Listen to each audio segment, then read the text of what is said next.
বলখের বাদশাহ ইব্রাহিম ইবনে আদহাম রহমতুল্লাহ আলাইহি, বলখের বাদশাহ ইব্রাহিম বিন আদম একদিন রাত্রিবেলায় তার দাসী তার বিছানা ঝাড়ু দেয়।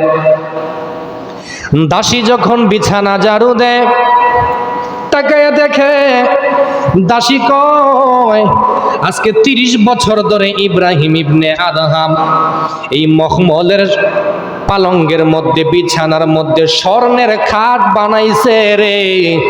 এই স্বর্ণের খাটের মধ্যে ইব্রাহিম ইবনে আদহাম শুয়া থাকে। আমি দাসীরে তো মনে কয় এই নরম বিছানায়, বাদশার বিছানায় ঘুমানোর জন্য। দাসী যখন বিছানা পরিষ্কার করে, বিছানা পরিষ্কার করতে করতে মনে চাইল ইব্রাহিম ইবনে আদহাম বাদশার বিছানায় যদি একবার শুইতে পারতাম তাইলে আমার অনেক আরাম লাগতো। আমি একটু টেস্ট করে দেখি রে বাদশা ইব্রাহিম ইবনে আদহাম কেমন বিছানায় ঘুমায়। ইব্রাহিম ইবনে আদহাম যখন রুমে নাই, তার দাসী সুন্দর করে বিছানা ঝাড়ু দিয়া ওই বিছানার মধ্যে ওই দাসীটা শুয়ে গেল। মহিলাদের মাথায় লম্বা চুল, ঠিক কিনা বলেন? লম্বা চুল যখন শুইল বিছানার মধ্যে, দুই একটা চুল বিছানায় রয়ে গেল। ইব্রাহিম ইবনে আদহাম রাত্রিবেলায় শোয়ার জন্য আসলেন। তাকায়া দেখে বিছানার মধ্যে 2-3টা চুল পাওয়া গেছে। ডেকে বললেন, দাসী রে, ও দাসী, মনে হয় তুমি এই বিছানায় শুয়েছ। দাসী কয়, হুজুর, ও ইব্রাহিম, আমি আপনার বিছানা ঝাড়ু দিতে দিতে আমার মনের মধ্যে জাগলো আপনি এত সুন্দর বিছানায় ঘুমান গো। আমি যদি একটাবার শুইতে পারতাম। আমি টেস্ট করেছি আপনি কেমন বিছানায় ঘুমান। ইব্রাহিম ইবনে আদহাম কয়, আমার বিছানায় তুমি শোয়ার জন্য তোমাকে বেতের আঘাত করবো, শাস্তি দেওয়া হবে। ইব্রাহিম ইবনে আদহাম নিজে বেত লইয়া ওই দাসীর পিঠের মধ্যে বেতারাঘাত করল। দাসী কয়, ইব্রাহিম, ও ইব্রাহিম, আমি দাসী তোমার বিছানায় শোয়ার কারণে আমি দাসীরে তুমি বেতের আঘাত করছো। ঠিক আছে, আমি ভুল করেছি, ক্ষমা চাই। আজকে আপনি আমাকে শাসন করেছেন, আমাকে শাস্তি দিয়া দিয়েছেন, আমি বেঁচে গেলাম। আখেরাতে আমার আর কোনো বিচার হবে না।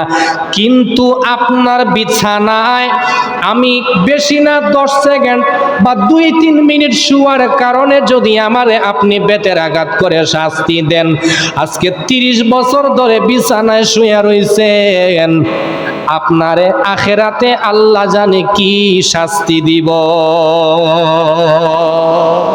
যেই মাত্র এই কথা শুনল ইব্রাহিম ইবনে আদহাম কয়, দাসী রে, তুই আমার অন্তর চক্ষু খুলে দিয়েছিস। আমি তো এর বাদশাহী করি, নর্তকী না চাই। আমি এই বাদশাহী করি, গান বাদ্য করে, নর্তকী না চাই, হারাম জিনিস দেখি, হারাম কার্যে আমি লিপ্ত হয়ে রয়েছি। কিন্তু আজ পর্যন্ত এমন কথা কেউ আমারে বলে নাই, আখেরাতের তাগিদ কেউ আমারে দেয় নাই। দাসী রে, তুই যেহেতু আমারে এই কথা বলছিস, যা তোরে মাফ করে দিলাম।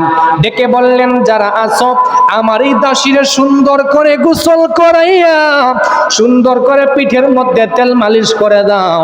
আমি বাদশার ভুল হয়ে গেছে। বাদশার ভিতরে কি যেন যন্ত্রণা শুরু হয়ে গেছে। কি শুনলাম? রাত্রিবেলা ইব্রাহিম ইবনে আদহাম শুয়ে রইলেন। উনার বালাখানার রাজপ্রাসাদের ছাদের মধ্যে এক ব্যক্তি হাঁটতেছেন, টক টক টক টক আওয়াজ শোনা যায়। ইব্রাহিম ইবনে আদহাম কয়, কে আমার বালাখানার ছাদে দৌড়াইয়া গেল রে বাবারা আমার। ইব্রাহিম ইবনে আদহাম দৌড়াইয়া বালাখানার ছাদের মধ্যে গেল। যাওয়ার পরে তাকায়া দেখে একটা যুবক।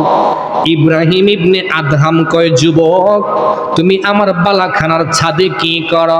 কয়, ইব্রাহিম, ও ইব্রাহিম ইবনে আদহাম, মাঠে আমার উট হারাইছে, মাঠে উট হারানোর কারণে আমি ইব্রাহিম তোমার বালাখানার ছাদে আসছি উট তালাশ করার জন্য। সুবহানাল্লাহ কন।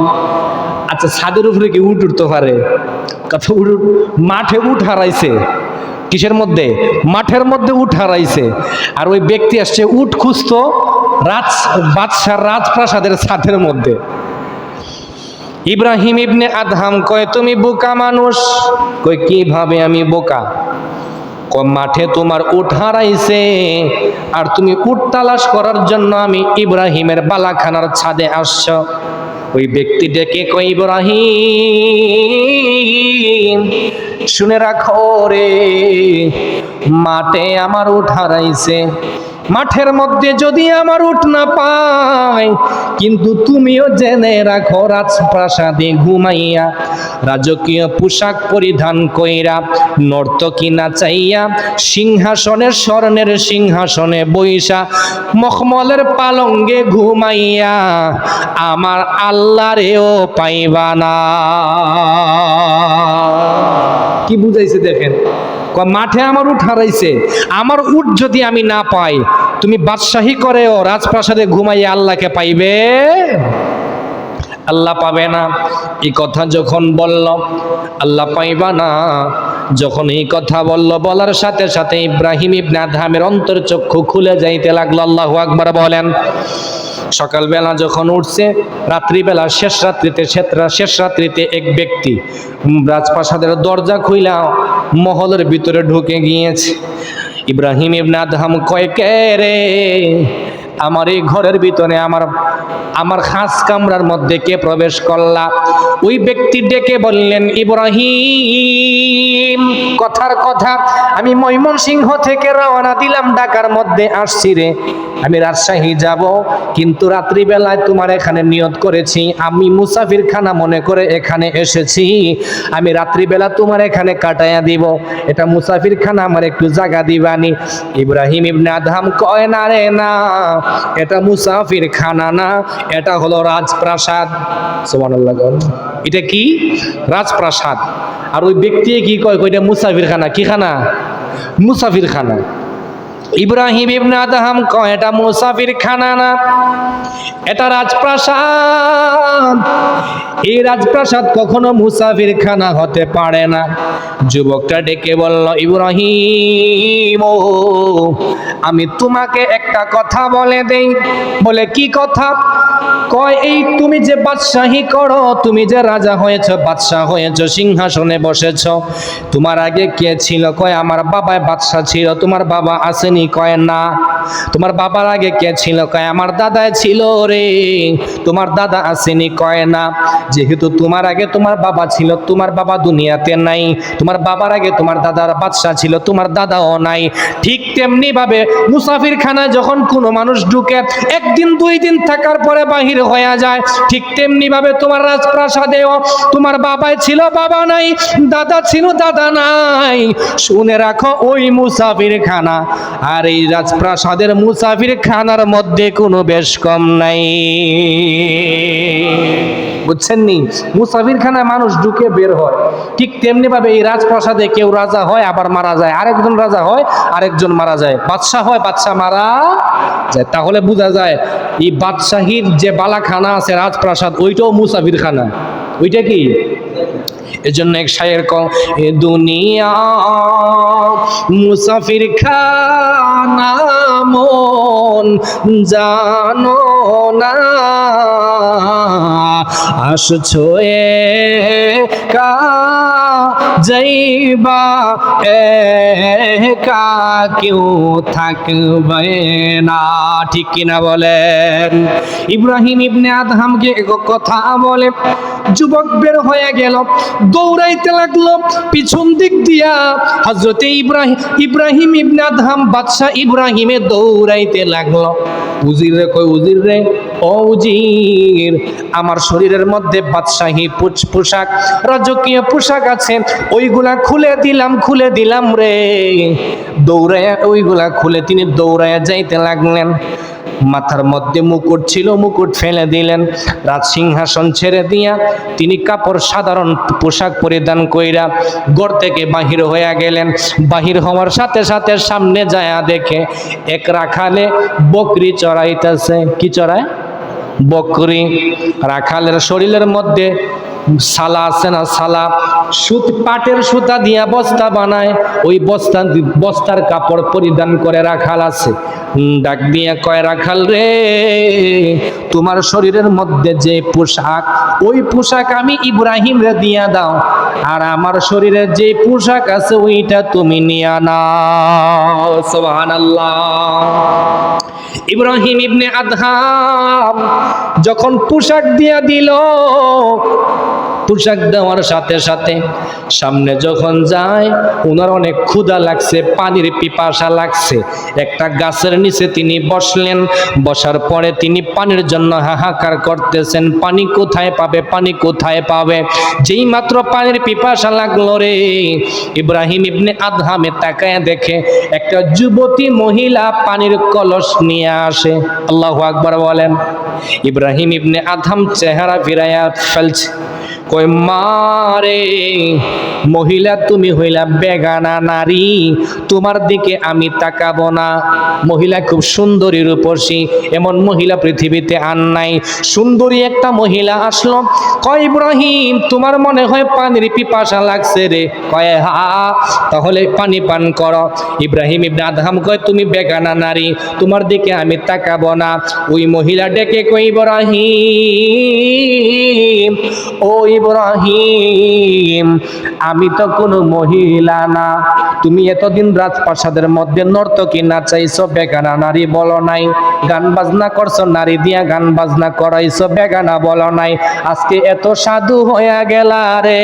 কয় না না, আমি আগে বাদশা ছিলাম, আমি যত খারাপ কাজ করেছি আল্লাহর কাছে তওবা করি, আল্লাহ আমারে মাফ করে দেখ, মাফ করে দেখ। কিন্তু আজকে থেকে আমি আর কোনো বেগানা নারীর দিকে তাকাবো না, তাকাবো না, তাকাবো না, তাকাইব না, কোনো বেগানা নারীর দিকে তাকাইব না। যেই মাত্র এই কথা বললাম, মহিলা ডেকে বলে, ইব্রাহিম, আমি যুবতী মহিলা না রে, আমি হইলাম আমার মাবুদের দুনিয়া, আমার মাবুদের দুনিয়া হইলাম আমি। এই দুনিয়ার মায়ায় পড়ে আল্লাহকে ভুলে যায়, দুনিয়ার মায়ায় পড়ে নামাজ ছেড়ে দেয়, দুনিয়ার মায়ায় পড়ে মানুষ খারাপ কাজ করে, হারাম খায়, হালাল থেকে মানুষ দূরে সরে যায়। আমি হইলাম ওই মাবুদের দুনিয়া। যেহেতু তুমি, আমি দুনিয়ার দিকে তুমি তাকাও নাই, আল্লাহর দিকে রুজু হয়ে গেছো, তাইলে বোঝা যায় আমার আল্লাহ তোমারে কবুল করে নিবে। সুবহানাল্লাহ বলে। বাবারে আমার মুসলমানেরা রে, আমার পেয়ারা নবীর উম্মতেরা, ইব্রাহিম ইবনে আদহাম তাকায় দেখে মহিলা চলে গেলেন, পানি পান করেন নাই। সামনে তাকায়া যাইতে যাইতে গিয়া দেখে এক ব্যক্তি জিকির করে, সুবহানাল্লাহ বলেন। সুবহানাল্লাহ ওয়ালহামদুলিল্লাহ লা ইলাহা ইল্লাল্লাহ, সুবহানাল্লাহ ওয়ালহামদুলিল্লাহ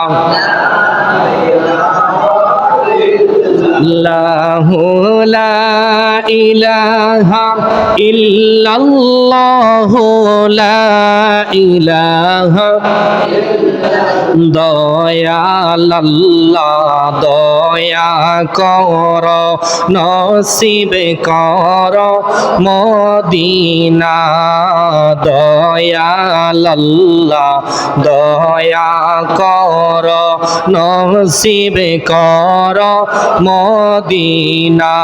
আমার নূর নবীকে না দেখাইয়া কবর দেশে নিও না, আমার নূর নবীকে না দেখাইয়া কবর দেশে না।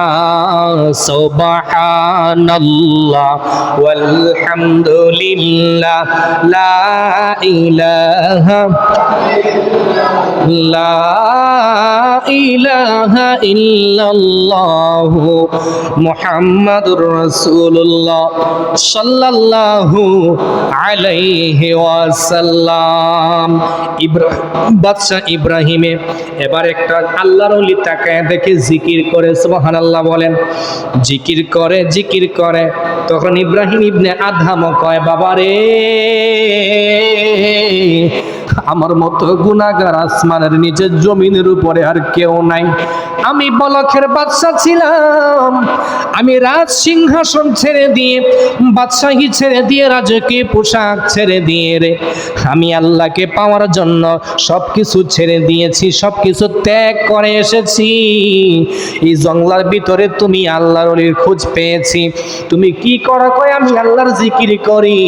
ইব্রাহিম বিন আদহাম কয়, আমারেও তুমি আল্লাহর জিকির করতে সুযোগ দাও। সুবহানাল্লাহ। আল্লাহর ওলি কয়, তুমি বসো, আল্লাহর জিকির করো। জিকির করতে করতে করতে করতে এক সময় ক্ষুধা লাগা গেছে। সুবহানাল্লাহ। কোন ক্ষুধা লাগার কারণে আসমান থেকে আমার আল্লাহ খাবার পাঠায়া দিছে। আরো জোরে কোন সুবহানাল্লাহ। দিতে পারেনি আল্লাহ আসমান থেকে খাবার। আল্লাহ পারে না আসমান থেকে খাবার দিত? কথা বল, পারেনি? পারে। আল্লাহ ঈসা নবীরও আসমান থেকে খাবার দিত। সুবহানাল্লাহ বলেন। আল্লাহ কয়, আল্লাহুম্মা রাব্বানা আনজিল আলাইনা মাইদাতাম মিনাস সামাই তাকুনু লানা ঈদাল লিআওয়ালিনা ওয়াল আখিরিনা ওয়া আয়াতাম মিনকা ওয়ারযুকনা ওয়া আনতা খায়রুর রাযিকিন। আল্লাহ কয়, রব্বানা, হে রব, আনজাল, রব্বানা, আল্লাহ রাব্বুল আলামিন ঈসা নবীর প্রতি নাজিল করতেন মাইদাতাম মিনাস সামাই, আসমান থেকে বোনা গোশত খাবার। জুড়ে কোন সুবহানাল্লাহ। ঠিক তেমনি ভাবে যারা আল্লাহর বন্ধু হয়ে যায়, জিকির করতে করতে, যে আল্লাহর ওলি জিকির করে তার জন্য আসমান থেকে আমার আল্লাহ খাবার পাঠায়া দিছে। সুবহানাল্লাহ বলেন। ইব্রাহিম ইবনে আদহাম কয়, আপনার জন্য আসছে খাবার, আপনি খান।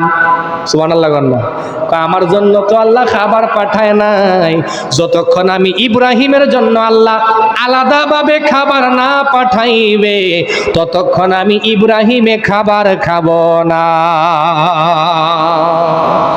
কেমন বিশ্বাস করছে, যেহেতু আল্লাহর রাস্তা বাহির হয়েছে, আল্লাহ যতক্ষণ আমার খাবার দিত না আসমান থেকে, তোমারও তো দিছে আল্লাহ আসমান থেকে, তাহলে আমার লাগে আলাদা পাঠাক। সুবহানাল্লাহ বলেন।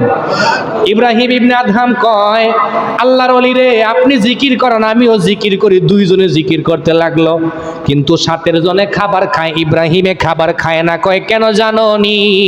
যতক্ষণ পর্যন্ত আমার রব আমার জন্য আলাদা খাবার না পাঠাইবে, ততক্ষণ পর্যন্ত আমি ইব্রাহিমে খাবার খাবো না, খাবার খাবো না। ইব্রাহিম ইবনে আদহামে এক গ্লাস পানি খায়া রোজা রাখে, আবার এক গ্লাস পানি দিয়ে ইফতার করে। সুবহানাল্লাহ বলেন। ওইভাবে জিকির করতে করতে, আল্লাহকে ডাকতে ডাকতে একদিন তাকায়া দেখে রে আমার আল্লাহ আসমান থেকে ইব্রাহিমের জন্য স্পেশাল বোনা গোশত আর বিরিয়ানি পাঠায়া দিছে। সাথের জন কয়, আমার জন্য ডিম বোনা শাক সবজি, আর তোমার জন্য বিরিয়ানি গোশত কেন? গায়েব থেকে আল্লাহ এলহাম দিয়ে জানিয়ে দেয়, রে আমার বন্ধু, আমার ইব্রাহিমে আসছে রাজপ্রাসাদ ছাইরা, রাজপ্রাসাদ ছেড়ে দিয়া 30 বছর একাধারে মখমলের বিছানায় ঘুমাইল। স্বর্ণের পালঙ্কের মধ্যে 30 বছর একটানা ঘুমাইছে, কিন্তু 30 বছরের বাদশাহী ত্যাগ করে দিয়ে আমি আল্লাহকে পাওয়ার জন্য, আখেরাতে সে লাভবান হওয়ার জন্য, আখেরাতে শাস্তি থেকে বাঁচার জন্য, আমি রবকে পাওয়ার জন্য সে বাদশাহী ত্যাগ করে যেহেতু আমি আল্লাহর পথে এসে গিয়েছে, আমি আল্লাহ তাকে স্পেশাল খাবার এজন্য দিয়েছি। আর তুমি তো রেগুলারলি খাও। সুবহানাল্লাহ। তুমি রেগুলার তো ভালো ভালো খাবার খাইতেছো, তোমার তো কোনো টেনশন নাই খাবারের। তোমার যেই খাবার দিয়ে ওইটাই খাও, আমি আল্লাহর পক্ষ থেকে। কিন্তু সে নতুন আসছে, তার যদি আমি ভালো খাবার দেই তাইলে সে মনটা আরো খুশি হইব, কারণ সে বাদশা মানুষ, ভালো খাবার খায়া তোর অভ্যাস। কথা বলেন ঠিক না? ঠিক। আর তুমি যেহেতু গ্রাম থেকে খাইছো, ডাইল দিয়া খাইলেও তোমার মজা লাগবো। সুবহানাল্লাহ। আল্লাহ দিছে খাবার। যখন ইব্রাহিম ইবনে আদহাম খাবার খাইলো, খাবার খাইয়া এখন সাথের আল্লাহর ওলি কয়, এক কাজ করো, তুমি যেহেতু আল্লাহর জিকির করো, জিকির করবা আরো উপরে উঠা যাইবা। কিভাবে?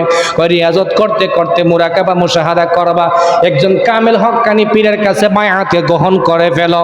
যদি তুমি বায়াত গ্রহণ করতে পারো, তুমি মাকাম উপরে পৌঁছায়া যাইবা, তোমার মাকাম আরো বুলন্দ হয়ে যাবে। সুবহানাল্লাহ কোন। ইব্রাহিম ইবনে আদহাম তাকায়া দেখেন, একটা ঠিকানা দিয়া দিছে, এমন একটা জায়গায় এমন এক আল্লাহর ওলি আছে, তার সাথে তুমি মিলিত হয়ে যাও। তার কাছে গিয়া যদি বায়াত হতে পারো রে, তোমারে আমার আল্লাহ কবুল করে নিবেন। সুবহানাল্লাহ। ইব্রাহিম ইবনে আদহাম যখন ওই ব্যক্তির বাড়িতে গেলেন, যাওয়ার পরে ইব্রাহিম ইবনে আদহাম রে কয়, বাবা ইব্রাহিম, তুমি আমার কাছে বায়াত গ্রহণ করার জন্য আসছো? কয় হ্যাঁ হুজুর, আমি বায়াত গ্রহণ করার জন্য আসছি, আপনি আমাকে বায়াত করান। কয় তোমার আমি বায়াত করাইমু একটা শর্তে, আমার বাড়িতে 4 বছর তোমারে কাজ করা লাগবো। সুবহানাল্লাহ। কয় বছর? 4 বছর কাজ করা লাগবে। ইব্রাহিম ইবনে আদহাম কয়, 4 বছর যদি কাজ করা লাগে করব, অসুবিধা নাই, তবু আমি আমার আল্লাহর দিদার পাইতে চাই। 4 বছর কাজ করার পরে ইব্রাহিম ইবনে আদহাম রে একটা পাতিলা দিয়া মাথার মধ্যে পাঠাইয়া দিছে। কইছে, বাবা রে, আম্বরখানা ওই মসজিদের মধ্যে আমার এক বন্ধু আছে, কথার কথা, আমার বন্ধুর কাছে এই পাতিলটা তুমি ফিরাইয়া তার কাছে দিয়ে আসবা। হা হুজুর, ঠিক আছে। পাতিলের মধ্যে ছিল পায়খানা। কি পায়খানা ছিল, ওইটা দিয়ে পাঠাইছে। কইছে আমার বন্ধুর কাছে নিয়ে দিবা। মানুষে পাগল বইলা ইব্রাহিম রে মাথার পাতিলার মধ্যে যখন পাথর দিয়ে নিক্ষেপ করলো, সাথে সাথে মাটির পাতিলা ফেটে গেল, ফেটে পায়খানা তার শরীরে পড়তে লাগলো। ইব্রাহিম বিন আদহাম কয়, বলক। আল্লাহু আকবার কন্যা। কি বলছে? বলক। মানে সে বলকের বাদশা আছিল। কি আছিল? সে মনে মনে কয়, ইস, আমি যদি বাদশা থাকতাম তাইলে আমার বেইজ্জতি হওয়া লাগতো। এটা মনে মনে কইছে না। বাড়িতে যখন রওনা দিছে, ওই আল্লাহর ওলি কয়, ইব্রাহিম রে, তোমারে বলছিলাম আমার কাছে মুরিদ করাইতাম, কিন্তু করাইতাম না। কয় কেন হুজুর? কয় তোমার ভিতরে এখনো বলক বাস করে। তোমার ভিতর থেকে যতক্ষণ পর্যন্ত বলকের মায়া ছাড়তে পারবা না, ততক্ষণ পর্যন্ত আমার আল্লাহকেও পাইবা না। বাবারে আমার প্যারা নবীর উম্মতেরা, আল্লাহকে পাওয়ার জন্য বড় বড় বুজুর্গানে দিন আল্লাহর ওলিগণ সারা রাত্রি বেলা নামাজে কাটাইয়া দিছে। এবার ইব্রাহিম ইবনে আদহাম হুজুরের কাছে কয়, হুজুর বায়াত কি করাইতেন না? কয় না, 4 বছর খেদমত করা লাগবো। কয় বছর? 4 বছর খেদমত করা লাগবে আমার। হুজুরের বাড়িতে সে খেদমত করে সারা রাত্রিবেলা হুজুরের অজুর পানি গরম করে দেয়, রাত্রিবেলা হুজুরের বাড়ির ঝাড়ু দেয়, উঠান ঝাড়ু দেয়। ওইভাবে কাজ করতে করতে ইব্রাহিম ইবনে আদহামে একদিন তাকায়া দেখে 4 বছর যখন পরিপূর্ণ হয়ে গেছে, হুজুরে কয়, ইব্রাহিম, ও ইব্রাহিম, নদীর ওই পারে হলো ছোট বাজার, আর নদীর এপারে হলো বড় বাজার, তুমি ছোট বাজার থেকে বাজার করে নিয়ে আসবা। সুবহানাল্লাহ কোন। রহস্য আছে না নাই? রহস্য আছে না নাই? আচ্ছা, বড় বাজার থেকে বাজার করা ভালো না? নেই কথা বলেন না কেন? ছোট বাজারে পাঠাইছে, গাং পার হয়ে যাইতে নদী পার হইয়া। ইব্রাহিম ইবনে আদহামে কি করলেন? নৌকার মধ্যে উঠছে। তো ইব্রাহিমরে তো সবাই চিনে, কারণ তিনি বাদশা। কথা বলেন না কেন? বাদশাকে সবাই চিনবো না? কই ইব্রাহিম, তুমি হইলে একটা বোকা মানুষ। কি মানুষ? বোকা মানুষ। তুমি বাদশাহী ত্যাগ কইরা পাগলের বেশ কেন ধরলা? ইব্রাহিম রে তারা কানে ধরে টান মারছে। ইব্রাহিম কয়, আল্লাহ মাবুদ, ও আমার আল্লাহ। আমার কানের মধ্যে টান মারে, আমারে তারা মারধর করতে লাগলো। ইব্রাহিম ইবনে আদহামকে তারা পানির মধ্যে ছেড়ে দিল। ছাড়ার পরে ইব্রাহিম ইবনে আদহাম কয়, আল্লাহ, আমারে তো তারা এত কষ্ট দিয়া পানির মধ্যে, মধ্য নদীর মধ্যে ফালাইয়া দিছে, মাঝ নদীর মধ্যে ফালাইয়া দিছে। ইব্রাহিম ইবনে আদহাম আল্লাহকে ডাক দিল, আমার আল্লাহর রহমতের দরিয়ায়, গজবের দরিয়ায় জুস মারল। আমার আল্লাহ রাব্বুল আলামিন এমন তুফান দিয়া দিল, যারা নৌকার ভিতরে উঠছিল, আল্লাহ কয়, ইব্রাহিম, তাদেরকে কি আমি ধ্বংস করে দিতাম নি? নৌকাটা ডুবাইয়া দিতাম নি? ইব্রাহিম ইবনে আদহাম কয়, মাবুদ, ও আমার আল্লাহ, এরা বুঝে নাই, না বুঝে আমি ইব্রাহিম রে ফালাইছে, তুমি তাদেরকে ধ্বংস করে দিও না। সুবহানাল্লাহ। আল্লাহ কই ইব্রাহিম তোমার ভিতরে এত মায়া জন্মাইছে, সুবহানাল্লাহ গন্না, তোমারে তারা কষ্ট দেওয়ার পরেও তুমি বলতেছো আল্লাহ তাদেরকে তুমি ধ্বংস করে দিও। ইব্রাহিম ইবনে আদহাম যখন বাড়িতে আসলেন, হুজুরে কয় ইব্রাহিম আজকে তুমি সাকসেসফুল হয়েছো, সুবহানাল্লাহ বলে, তুমি আমার পরীক্ষায় পাশ করছো, তোমার ভিতর আর বলক নাই, তুমি আল্লাহর প্রেমে রুজু হয়ে গেছো, আর মানুষের প্রতি তোমার মায়া চলে আসছে, সুবহানাল্লাহ বলেন। ইব্রাহিম ইবনে আদহামকে বায়াত করায়া দিলেন। সুতি কাপড়, সুতির বস্তা, যে সালার বস্তা আছে না, পাটের সুতা, ওই বস্তা পরিহিত অবস্থায় হাঁটতে হাঁটতে দজলা নদীর কিনারে আসছে। আল্লাহু আকবার বলেন। ইব্রাহিম ইবনে আদহাম দজলা নদীর কিনারে আসে, কয় মাবুদ ও আমার আল্লাহ, তুমি মুনিবকে পাওয়ার জন্য আমি বাদশাহী ছেড়ে দিয়েছি। ইয়া রাব্বাল আলামিন, হায় আল্লাহ, আমারে আপনি আপনার ওলি হিসেবে কবুল করে নেন। বলখের মধ্যে দুর্ভিক্ষ দেখা দিছে, এমন তেলের লিটার 200, পেঁয়াজের কেজি 160, রসুনের কেজি 250, আদার কেজি 600, বাড়ছে না কমছে? বাড়ছে না নি? এখন কয় আমরা ইব্রাহিম বিন আদহাম ছাড়া আমাদের এই বিপদ থেকে কেউ উদ্ধার করতে পারবে? উইনারা ডাইকে আনো। উজিরে দৌড়ায়া গেছে, কই ইব্রাহিম রে কোথা থেকে আনবো? সুবহানাল্লাহ। উজির দৌড়ায়া গেল, দৌড়ায়া যাইতে যাইতে ইব্রাহিম ইবনে আদহাম রে আনার জন্য যায়, দেখি ইব্রাহিম ইবনে আদহাম বস্তা সেলাই করে। বস্তা নিয়ে তো শরীর রানি, সুবহানাল্লাহ না, কই শরীরের মধ্যে বস্তা সুই দিয়া বস্তা সেলাই করে। বস্তা যখন সেলাই করে, ইব্রাহিম ইবনে আদহাম কয় মাবুদ আমার উজির দেখা যায় আমার কাছে আসছে, মনে হয় আমার নেওয়ার জন্য। উজির আইসা কো হুজুর, ইব্রাহিম বাদশাহ আপনি বলকে আবার ফিরে যাইতে হইব। কন্যা না, বাদশাহী যেহেতু ছেড়ে দিয়েছি, আমি আর বলকে ফিরে যাব না, আমি আমার মুনিবের প্রেমে পাগল হয়ে গেছি রে। জোরে কোন সুবহানাল্লাহ। ইব্রাহিম ইবনে আদহাম কয় আমি আর বাদশাহী ফিরে পেতে চাই না, আমি বাদশাহী চাই না, সোনা দানা অর্থ সম্পদ অট্টালিকা বালাখানা কোনো কিছু চাই না, আমি আমার আল্লাহর প্রেমে বিভোর হয়ে গেছি। ইব্রাহিম ইবনে আদহাম উজিরে কয় হুজুর আপনি কি আল্লাহর ওলি হইছেন নি? সুবহানাল্লাহ। আচ্ছা ইব্রাহিম যে আল্লাহর ওলি হইছে কেমনে বুঝাইতো? কারামত দেখাইবার দরকার আছে না নি? একটা কথা বলেন না কেন? ইব্রাহিম ইবনে আদহাম সুই নদীর মধ্যে ফালাইয়া দিছে। পানির মধ্যে সুই ফালাইলে সুই কি বেশে থাকে না নিচে চলে যায়? কথা বলেন না কেন? নিচে চলে যায়। সুই যখন ফালাইলো, ফালানোর সাথে সাথে সুইটা নিচে চলে গেল। উজির ডেকে বলে ইব্রাহিম তুমি তো তোমার বস্তা সেলাই করতে, এখন সিরিলে কোন সুই দিয়া সেলাই করবা? সুবহানাল্লাহ। ইব্রাহিম ইবনে আদহাম কয় নদীর মাছ রে, আমার জন্য তুমি সুই নিয়ে আসো। সুবহানাল্লাহ। ফালাইছে লুয়ার সুই, আর ইব্রাহিম ইবনে আদহামের জন্য স্বর্ণের সুই লইছে। সুবহানাল্লাহ। কিসের সুই আনছে? মাছে স্বর্ণের সুই আনছে, আনতে পারেনি। ইব্রাহিম ইবনে আদহাম কই সুই তো আমার না, আমি ফালাইছি লুহার সুই, হে দিয়ে স্বর্ণের সুই লইছে, এটা আমার না বেড়াবে। আমার দাওয়াত দিচ্ছেন আপনি, বুঝাইবার লাগে কি কইছেন হুজুর আপনারে কি খাওয়াইতাম? হুজুরে কইছে আমার লাগে বর্তা বানাইও, বর্তা বানাইলে সারবো। আচ্ছা হ্যাঁ, কি শুধু বর্তা বানাইবো না মুরগিটাও জব করবো? একটা সম্মান আছে না? আল্লাহর ওলিয়ে সুই ফেলাইছে লুয়ার সুই, হ্যাঁ লুয়ার সুই ফিরত দিয়ে কেমনে? স্বর্ণের সুই দিছে। সুবহানাল্লাহ বলেন। ও দেখেন মাছ থেকে তরিকত শিখেন, এগুলো তরিকত, এগুলো ইলমে তরিকত, ইলমে শরীয়ত, ইলমে মারেফত, ইলমে তরিকত, ইলমে হাকিকত। সুবহানাল্লাহ বলেন। মাছে কয় হুজুরের দাওয়াত দিয়া বর্তা বানাইবো না, মুরগিটা জব করবো হুজুরের সম্মানে। কয় আমার নদীর মধ্যে লুহার সুই ফেলাইছে, তাইলে আমি এক কাজ করি স্বর্ণের সুই দিই। সুবহানাল্লাহ বলেন না।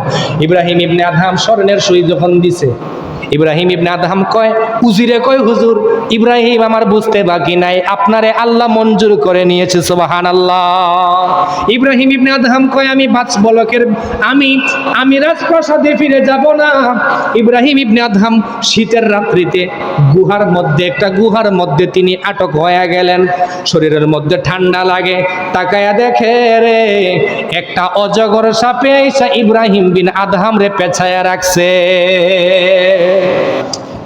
শেষ রাত্রিবেলা উঠছে, তাহাজ্জুদ পড়ি, এখন থেকে শরীর একটু গরম গরম লাগে, সুবহানাল্লাহ বলেন।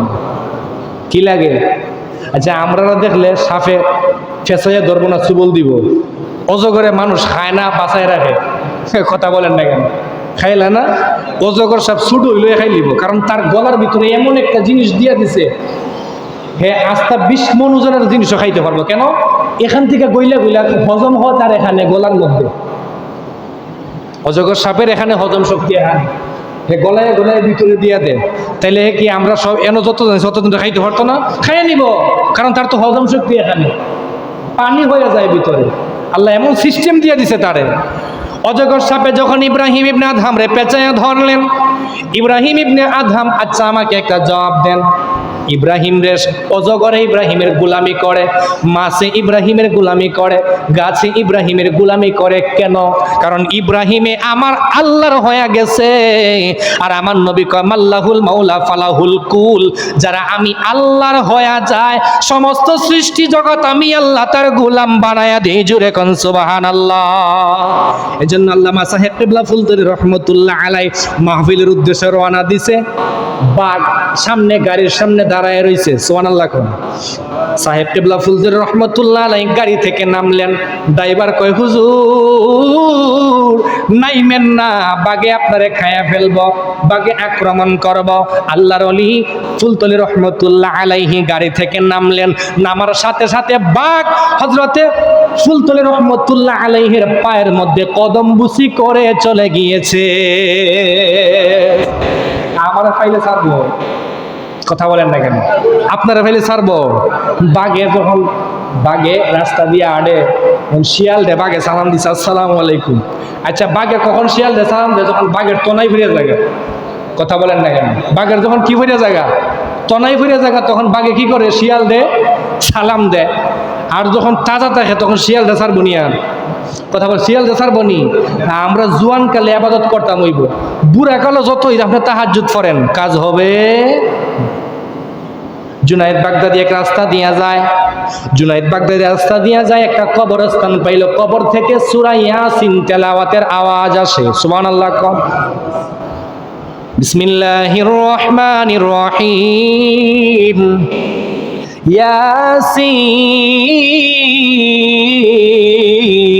ইয়াসিন ওয়াল কুরআনিল হাকীম ইন্নাকা লামিনাল মুরসালিন আলা সিরাতিম মুস্তাকিম।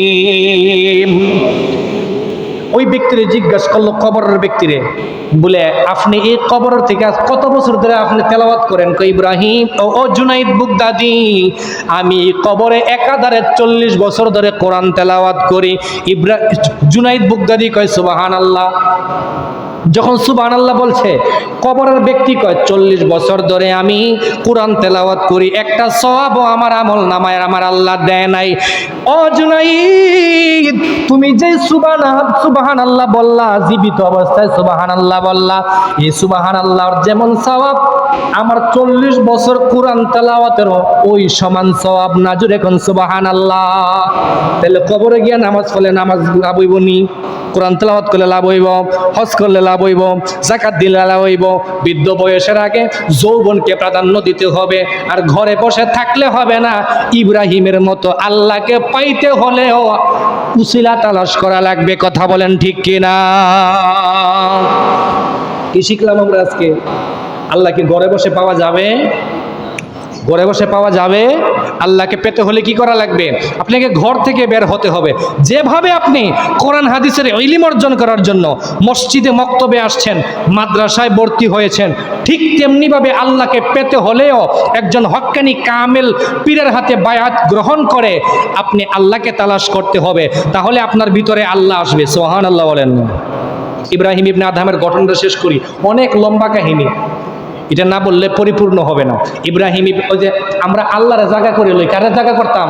আমরা দিলের মধ্যে শুধু বাড়ির মায়া, গাড়ির মায়া, সন্তানের মায়া, বউয়ের মায়া, ধন সম্পদের মায়া, আল্লাহরে যদি আমরা ভিতরে রাখতাম, আমরা টাকা পয়সা, ধন সম্পদ, স্ত্রী পুত্র আমরা ভিতরে রাখি, আল্লাহরে ভিতরে রাখি না।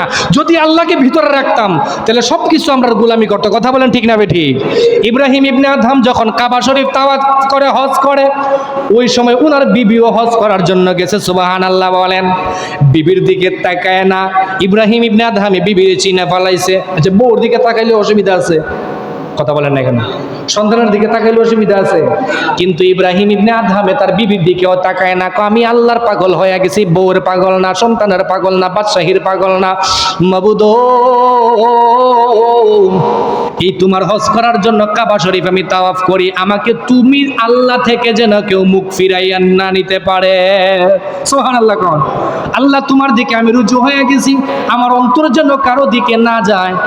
ইব্রাহিম ইবনে আদহাম তাকায় দেখে গায়েব থেকে একটা আওয়াজ আসছে, ও ইব্রাহিম, তোমার বিবি তাওয়াফ করে তুমি কি তাকাইবা না? তোমার ছেলে তাওয়াফ করে তুমি কি তাকাইবা না? কয় না না, আমি ছেলে এবং বিবির দিকে তাকাইতাম না।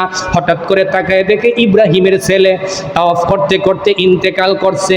ইব্রাহিমের মনে কোনো মায়া নাই, ইব্রাহিম ইবনে আদহামের মনে কোনো মায়া নাই। আল্লাহ ছেলে দিয়েছিল, আবার নিয়ে গেছে আল্লাহর সন্তুষ্টি।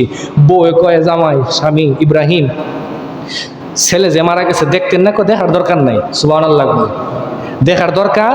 এক কাজ কর, মানুষটাকে গোসল করাইতো, আমি জানাজা পড়াই এদি মনে নিয়ে যা এখনো মারি দিলাই। সুবহানাল্লাহ কন্যা। দেখেন আল্লাহর প্রেমে কেমন পাগল হয়েছে। আমার কোনো কিছুর দরকার।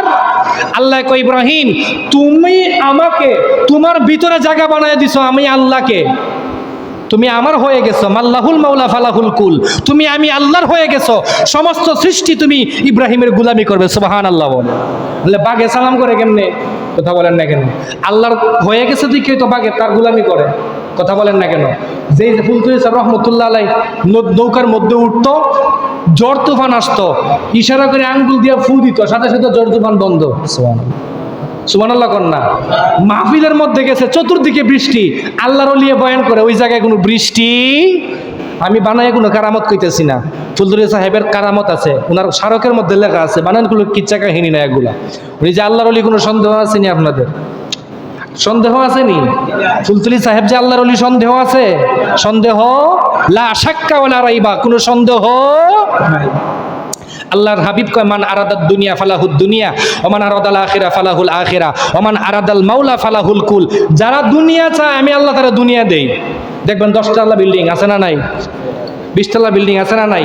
বুর্জ খলিফা কত বড় টাওয়ার বানাইছে, তার সম্পদ দিছে না আল্লাহ? হে কি চায়? দুনিয়া চায়। কি চায়? দুনিয়া চায়।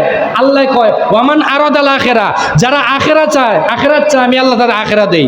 ওয়ামান আরাদাল মাওলা ফালাহুল কুল, যারা দুনিয়াও চায় না, আখিরাতও চায় না, আমি আল্লাহরে চায়, আমি আল্লাহ তার হয়ে যাই। জোরে কোন সুবহানাল্লাহ। তাহলে আমরা কার প্রেমিক হতে চাই? জোরে বলেন কার? আমরা আল্লাহর যদি হয়ে যাই, আমাদের কোনো টেনশন আছে? জোরে বলেন, কোনো টেনশন আছে? টেনশন? আপনি নদী পার হইবেন, মালিক ইবনে দিনার নদীর পার হইব, দিনার নাই। মালিক ইবনে, তিনি মালিক, নদী পার হইবে, দিনার নাই। তখন কইতেছে, বাড়া ছাড়া তুমি নদী পার হতে পারবে? মালিক ইবনে দিনারে কয়, কেমনে দিনার দিতাম? মাসে দিনার নিয়ে আসছে। সুবহানাল্লাহ বলেন না কেন? আচ্ছা, মালিক ইবনে দিনার কার পাগল? আল্লাহর প্রেমে রুজু হয়ে গেছে, আল্লাহর পাগল হয়ে গেছে, মাসে তার ভাড়া দিয়ে দিছে। সুবহানাল্লাহ বলেন না কেন? তাহলে আমরা টাকা পয়সা দরকার আছে নি আর? তাহলে আমরা যদি আল্লাহর হয়ে যাই, আল্লাহ সবকিছু আমাদেরকে দিয়ে দিবেন। সুবহানাল্লাহ বলেন।